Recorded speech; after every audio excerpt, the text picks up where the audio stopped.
السلام علیکم بچوں، حدیث مبارکہ ہے دکھاوا دجال کے فتنے سے زیادہ خوفناک ہے۔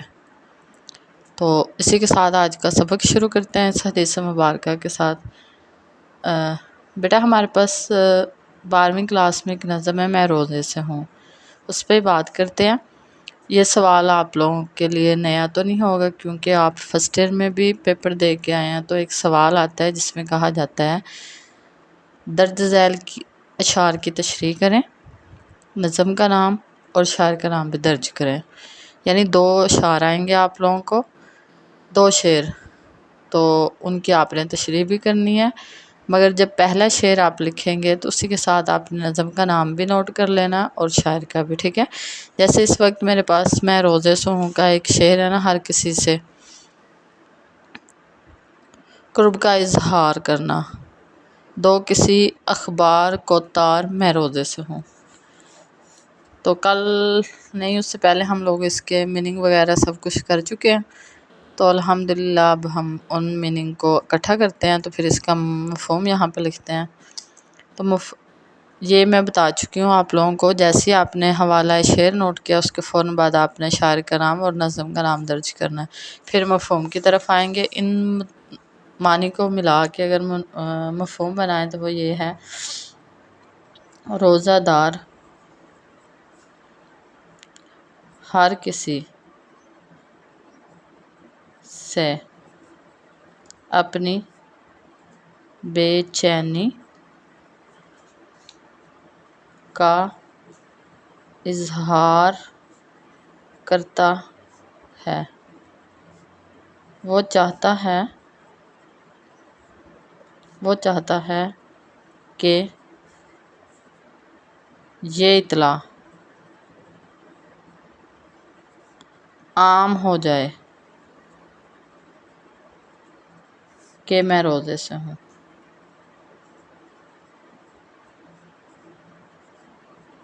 ٹھیک ہے خوبصورت بچوں، یہ آپ نے مفہوم درج کیا۔ یعنی کہ اگر آپ اس طرح تشریح کو کریں گے جیسے اب میں سمجھانے جا رہی ہوں تو آپ کو جسٹ ایک ہی دفعہ کرنی پڑے گی، پھر کوئی بھی اس کا شعر آ جائے آپ کے لیے مشکل نہیں ہوگی۔ مفہوم درج کرنے کے بعد ہم نے تھوڑا سا شاعر کا انٹرو کرنا ہے۔ جیسے کہ شاعر ہیں سید ضمیر جعفری۔ سید ضمیر جعفری نے طنز و مزاح کے ذریعے سماجی، عوامی اور معاشرتی مسائل کے حل کی طرف توجہ دلانے کی کوشش کی ہے۔ وہ یہی چاہتے ہیں کہ ان کا حل ہو جائے۔ یہی وجہ ہے کہ ان کی شاعری ہر خاص و عام میں مقبول رہی۔ یہ انٹرو کے بعد ہم نے آگے جانا ہے کہ مطلب جو ہم نظم کر رہے ہیں وہ روزہ ہے نا، تو اس سے متعلق اس شعر میں طنزیہ الفاظ میں روزہ کی اصل بچانے کے لیے درس ہے۔ روزہ کیا ہے؟ اس کا جواب اگر سوچا جائے تو ایک ہی آتا ہے، یہ جسم کی زکوٰۃ ہے اور بدنی عبادت ہے، اور عبادت میں دکھاوا نہیں ہے۔ تو جیسے میں نے یہاں پہ دکھاوے کی بات کی ہے تو آپ وہ حدیث یہاں پہ نوٹ کر سکتے ہیں جو میں شروع میں بول چکی ہوں، بلکہ خلوص ہونا چاہیے۔ رسول صلی اللہ علیہ وسلم نے فرمایا، رسول صلی اللہ علیہ وآلہ وسلم نے فرمایا، کسی کے روزے کا دن ہو، یعنی جس دن وہ روزہ سے ہو، تو وہ اس دن فحش گفتگو نہ کرے اور نہ شور کرے۔ اگر کوئی برا بھلا کہے تو کہہ دے میں روزہ دار ہوں۔ ٹھیک ہے جی۔ پھر بیٹا اس کے بعد ہم لوگوں نے کرنا ہے، شاعر نے معاشرے کے افراد پر معاشرے کے افراد کے لیے طنز برائے اصلاح کی کوشش کی ہے۔ یعنی وہ طنز بھی کر رہے ہیں اور ساتھ میں اصلاح بھی چاہتے ہیں۔ یہ نہیں کہ صرف تنقید ہی کیے جا رہے ہیں۔ شاعر ان لوگوں پر تنقید کرتے ہیں جو نیکی کا کوئی بھی کام کر لیتے ہیں۔ وہ ضروری نہیں ہے کہ صرف روزہ داری، مطلب کہ اگر کوئی زکوٰۃ دے دیتا ہے، کوئی صدقہ دے دیتا ہے، کسی بھی قسم کی کوئی بھی نیکی کر لیتا ہے نا، تو وہ جب تک اس کی مشہوری نہ کروا لے تب تک اسے چین نہیں آتا۔ جیسا کہ ایک فرد روزہ رکھے، اس وقت چونکہ ان کے پاس نظم ہی ہے، یہ ہے عنوان ہی یہ ہے روزہ سے ہوں، تو اس لیے انہوں نے پھر روزے کی مثال دے کے بات کی ہے۔ جیسا کہ ایک فرد روزہ رکھے تو صرف اللہ کی رضا کے لیے رکھے، جبکہ صورتحال اس کے برعکس ہے۔ ہم معاشرے میں دیکھتے ہیں، معاشرے کے افراد روزہ رکھ کر شور و گل کرتے پھرتے ہیں، میں روزے دار ہوں، میں روزے دار ہوں، میں نے روزہ رکھا ہوا ہے۔ جہاں جاتے ہیں، جہاں بیٹھتے ہیں، جہاں کام کرتے ہیں، گراہک الاپتے ہیں، میں روزے سے ہوں، میں روزے سے ہوں، میں روزے سے ہوں، جبکہ روزہ ضبط اور صبر و رضا کا نام ہے۔ اس سلسلے میں ہم نے علامہ صاحب کا ایک شعر کرنا ہے، علامہ محمد اقبال کا، روزہ ہے ضبط، روزہ ہے صبر و رضا، روزہ ہے دل کا نور، روزہ ہے روح کی دوا۔ ٹھیک ہے جی۔ اس کے بعد اگلا پیراگراف ہم نے نوٹ کیا، معاشرے کے افراد روزہ رکھنے کے بعد ہر کسی کو بے چین ہو کر بتاتے ہیں۔ یہ جو ہم نے اب پیراگراف ڈالا ہے نا، یہ ہم نے اس شعر سے متعلق ڈالا ہے، یہ جو ہم نے شعر نوٹ کیا ہے، جبکہ یہ جو ہمارے پاس تھی یہ ساری جنرل نالج تھی۔ معاشرے کے افراد روزہ رکھنے کے بعد ہر کسی کو بے چین ہو کر بتاتے ہیں کہ کسی اخبار میں اطلاع ہی دے دو تاکہ میرا احترام بڑھ جائے، لوگ مجھے متقی سمجھے۔ ونس اگین ہم لوگ ایک شعر نوٹ کریں گے تو وہ یہی ہے، چونکہ یہاں پہ وہ یہ چاہتا ہے نا میرا لوگ مجھے بہت نیک سمجھے، تو اس سلسلے میں اشراف نے ارباب تمول کو ڈبویا۔ تمول ہوتے ہیں جو مالدار ہوتے ہیں، ٹھیک ہے جی۔ اشراف نے ارباب متمول کو ڈبویا، میم بھی آئے گا یہاں پہ، متمول کو ڈبویا، عالم کو تفاخر نے تو زاہد کو ریا نے۔ ٹھیک ہے۔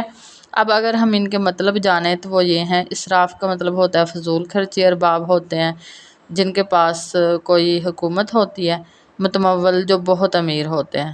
ڈبویا عالم کو، عالم جو کہ اہل علم ہیں ان کو تفاخر، یہ فخر کی جمع ہے، تو زاہد جو ریاضت کرتے ہیں، عبادت کرتے ہیں، اس کو ریا نے یعنی کہ دکھاوے نے۔ ٹھیک ہے، اس کے ساتھ یہ پورا ہوا۔ اب میں کیوں کہہ رہی ہوں کہ آپ اس طرح تشریح کریں گے تو آپ مطلب کر سکتے ہیں۔ دو شعر آیا آپ کو، اگلا ہے شام کو بہر زیارت تو آ سکتا ہوں، نوٹ کر لیں، دوست میں روزے سے ہوں۔ اب ہم اس کا مفہوم کریں گے تو وہ ہے، یہ ہے کہ شام کو میں افطار کے علاوہ دیدار یعنی کہ ملاقات کے لیے آ سکتا ہوں، لیکن احباب یاد رکھیں میں روزے سے ہوں۔ ٹھیک ہے جی۔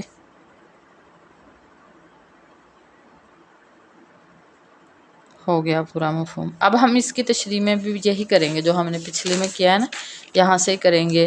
پہلے اس کا تھوڑا سا انٹرو دیں گے شاعری کا، پھر یہ طنز برائے اصلاح کی کس طرح انہوں نے کوشش کی ہے، یہاں تک بچوں یہ جو ہم نے علامہ صاحب کا شعر نوٹ کیا ہے نا، علامہ صاحب کا شعر، یہاں تک ہم مطلب کہ رکھیں گے اسے، جو ہم نے پہلے شعر میں لکھی، مفہوم کو چھوڑ کے انٹرو سے شروع کریں گے اور یہاں تک ہم اسے کریں گے علامہ اقبال کے شعر تک۔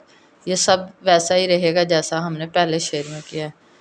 پہلے سے نہیں، کوئی بھی شعر آتا ہے جب آپ اس کی تشریح شروع کرتے ہیں پیپر میں، ٹیسٹ میں، تو آپ نے ایسے ہی کرنا ہے۔ کوئی بھی ایک شعر ہے وہ آپ نے پہلے اس کو نوٹ کر لیا، پھر آپ نے یہ کرنا ہے، پھر دوسرے کے لیے یہ کرنا ہے کہ دوسرے میں نہ نظم کا نام ایڈ کرنا ہے نہ شاعر کا کرنا ہے، بس مفہوم چینج کر کے تشریح کا وہ سارا کچھ لکھنا ہے، انٹرو لکھنا ہے، پھر اس کے بارے میں جنرل نالج جو بھی ہے روزے کی، اور اس میں ضروری نہیں ہے یہ ایک ہی حدیث جو میں نے یہاں پہ لکھوائی یہی آپ کے پاس، آپ ایک سوال کر چکے ہیں جو کہ ہمارے پاس تھا دوست کے نام خط، اس میں آپ نے روزے کے آداب بتانے تھے، اس میں میں بہت سی جسے کہتے ہیں نا احادیث آپ کو بتا چکی ہوں، اقوال بتا چکی ہوں، ان میں سے آپ کوئی بھی یہاں پہ سوٹیبل جو ہو نوٹ کر سکتے ہیں۔ یہ آپ نے کیا، پھر آپ نے اس شعر کے بارے میں بتانا ہے، یہ جو شعر ہے یہ شعر اس سے مختلف ہے نا، اس کے بارے میں ایک پیراگراف آپ آخری، ہم یوں کہہ سکتے ہیں کہ جو آخری آپ کا پیراگراف ہے نا وہ پہلے والے جو شعر کا اختتام ہے اس سے تبدیل ہونا چاہیے۔ جیسے کہ اگر ہم یہاں پہ تبدیلی کی بات کریں، پیچھے ہمارے پاس تھا کہ معاشرے کے افراد روزہ رکھنے کے بعد ہر کسی کو بے چین ہو کر بتاتے ہیں، جبکہ یہاں پہ شعر کا ایک پہلو یہ بھی ہے کہ جب ہم میں سے کوئی شخص نیک عمل کر لے تو تب تک خاموش نہیں ہوتا جب تک اس کی مشہوری نہ ہو جائے، مکمل طور پر اس کی مشہوری نہ ہو جائے۔ مثال کے طور پر اگر کوئی شخص روزہ رکھ لے، مثال ہم نے اس لیے یہ دینی ہے کیونکہ نظم روزہ سے ہی ہمارے پاس شعر آیا، تو روزہ ہی ہم مثال لے سکتے ہیں۔ روزہ رکھ لے تو ہر کسی سے داد اور تعریف بٹورنے کے لیے کہتا پھرتا ہے میں روزے سے ہوں، میں روزے سے ہوں، مجھ سے بحث اور کام میں رعایت کی جائے، یعنی کہ روزہ کے آداب کا خیال نہیں کرتا، نہیں کیا جاتا، جب کہ یہ مہینہ تو ایک ایسا مہینہ جس میں روزے تحفے اور انعام کی طرح ہیں۔